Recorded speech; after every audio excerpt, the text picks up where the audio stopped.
Hi అండి, welcome to my channel. అందరూ బాగున్నారా? ఈరోజు నేను చింతకాయతో చింత చిగురు అంటారు కదా, చింత చిగురు పులిహార చేస్తున్నానండి. ఇది మా గార్డెన్లో హార్వెస్ట్ చేసిన చింత చిగురు చింది కొద్దిగా. ఈ చింత చిగురుతోటి ఈరోజు నేను చింత చిగురు పులిహార చేయబోతున్నాను. ఎందుకంటే ఇది పప్పులో వేసిన కొద్దిగా ఉంది కాబట్టి సరిపోదు. ఇది శుభ్రంగా కడిగేసి ఒక 3-4 టైమ్స్ వాటర్లో కడిగేసి స్ట్రైనర్లో వేసి స్ట్రైన్ చేసి పక్కన పెట్టుకోవాలండి. ఒక బాండీలోకి శనగపప్పు, మినప్పప్పు, నువ్వులు, జీలకర్ర, అలాగే కొద్దిగా ఇక్కడ మిరియాలు వేసి నేను ఎండిమిరపకాయలు, ధనియాలు అన్నీ వేసానండి. వేసి ఇది బాగా వేపుకోవాలి. ఇప్పుడు నేను కరివేపాకు, కొంచెం వెల్లుల్లి రొబ్బలు కూడా వేసి ఇవన్నీ బాగా వేపి ఇది పక్కకు తీసుకుని పెట్టుకుంటానండి.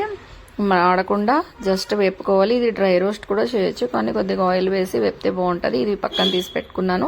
ఇప్పుడు ఆ పాండీలోనే కొద్దిగా ఆయిల్ ఉంది కదా, అందులో ఈ స్ట్రైన్ చేసిన చింత చిగురు ఉంది కదా, ఇది వేసేసి ఇది కూడా మాడకుండా మగ్గాలి. పచ్చి వాసన పోయే వరకు మగ్గాలండి, అంతే.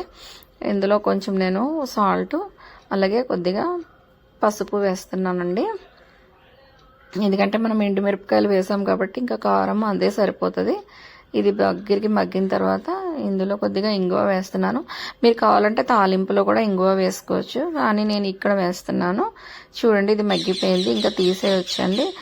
ముందుగా మనం ఇది చల్లారిన తర్వాత శనగపప్పు, మినప్పప్పు ఉన్నది కదా, అది పల్స్ మోడ్లో గ్రైండ్ చేసుకొని దాంట్లో ఇది చిగురు కూడా వేసుకోవాలి. అప్పటి వరకు ఈ బాణీలో నేను మళ్ళీ కొద్దిగా జీడిపప్పు అలాగే పల్లీలు వేసి ఎండుమిరపకాయలు వేసానండి. అలాగే జీలకర్ర, కొద్దిగా ఆవాలు వేసి శనగపప్పు, కొద్దిగా మినప్పప్పు వేసి కరివేపాకు, పచ్చిమిరపకాయలు ఇవన్నీ వేసి పోపుకి ఉంచుకుంటున్నానండి. పులిహార పోపు పెడతాం కదా, ఆ పోపులో మీరు ఇక్కడ కూడా ఇంగువ వేసుకోవచ్చు.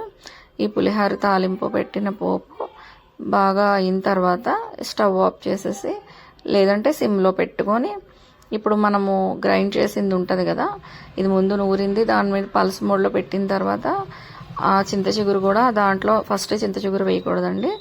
అది రుబ్బిన తర్వాత గ్రైండ్ చేసిన దాంట్లోనే లాస్ట్లో వేసి చింత చిగురులో తిప్పితే సరిపోతుంది పల్స్ మోడ్లో. ఇప్పుడు ఇదంతా కూడా నేను ఈ పోపులోకి ట్రాన్స్ఫర్ చేస్తున్నాను, మూకుడులోకి.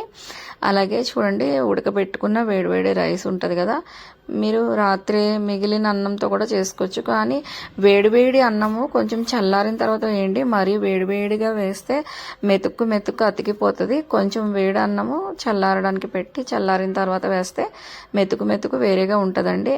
ఇక్కడ నేను స్పూన్తో కదిపితే పులిహార అవ్వదు, అంటే అంత బాగా కలవదండి. చేత్తో పులిహార కలిపితే చాలా టేస్టీగా ఉంటుంది. అందుకే నేను ఇక్కడ మొత్తం అంతా కలిపి, మీరు ఉప్పు సరిపోకపోతే ఇక్కడ చూసుకుని వేసుకోండి. అంతా కలిపేసాను పులిహార. చూడండి, ఫైనల్గా ఇలా ఉంది. టేస్ట్లో చాలా బాగుందండి.